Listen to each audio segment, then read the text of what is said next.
that they are on their own. You know, when you say that the leaders have left the electorate and Raia and Mwananchi to be there on their own, leaders is not an amorphous some cloud. Leaders is, you are saying that, for instance, Senator Gloria Orwoba has left the people who specially elected her, and now she is following on her personal interests, which is absolutely not true.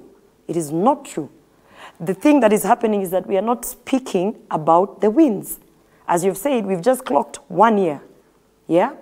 And if I was just thinking of listing all the things that have happened in just under 10 months. Gloria, I know you understand Swahili. I know you understand Swahili. So let me just say first. They say, nazibovu harabu ya nzima. So if there's this one potato that is rotten in the basket, the entire basket. No. For instance, I just want to pick out one example just to showcase that sometimes there is a lot of narratives and wrong misinformation. As a leader, I am actually specially elected to under the affirmative action. To represent women in the spaces of leadership and particularly in Senate.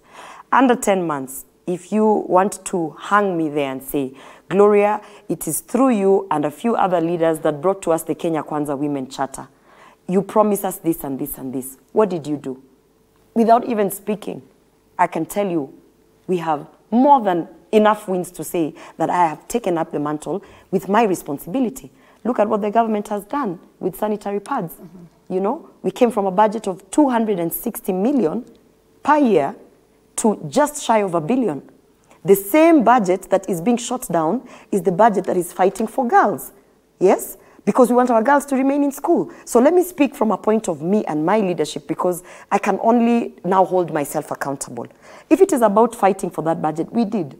By all means, and the president actually understood, we signed a women charter and we have to look out for some of the needs, including the period poverty, how we're going to deal with it. Look at issues that we had when we brought the women charter. We talked about the victims. We have a lot of gender-based violence that is out there. We have institutions and laws and policies that have actually not been implemented. We have under the Solicitors General a board called the Victim Protection Board. We are now, as we speak, through the Senate and a statement that came to the Senate, operationalizing for the first time ever the Victim Protection Board. Meaning, Alela, if anything was to happen, because there are a lot of women out there who lack representation in terms of this gender-based violence, who even, we are talking about sex trafficking, and our girls and our women out there, how do they get protected throughout the judicial system that we come to convictions? That has been operationalized under this government. It has never happened before. So who is to blame? Who is to blame? Wait, Alela, give me just allow me, because I just need just a minute and a half. Look at the Hustler Fund. The Hustler Fund, it's for all Kenyans. But the people that it has touched the most are the women, who we promised under that women charter that we are going to push for economic empowerment. We don't want to give handouts. We want to ensure that there is a package within this Hustler Fund where the women are actually able to push their agenda.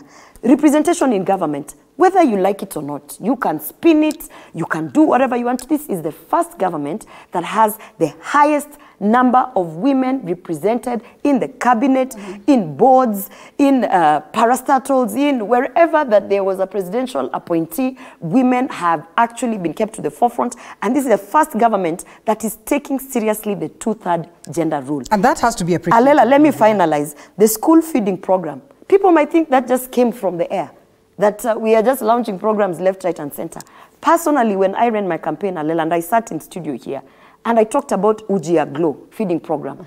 And I told people, you don't understand the pain of the women, the mothers, that they have to actually figure out. My children have to eat, both in school, both at home. Look at what this government is doing. They have partnered with county governments and ensured that we are going to have, or not we are going to have, that we are having a school feeding program that is ongoing. So if you were to hold me accountable for the things that I came in front as now, because I'm a nominated senator, and I was there to assent the signature of the president, together with the president, that time he was a candidate, on the things that we are promising the women.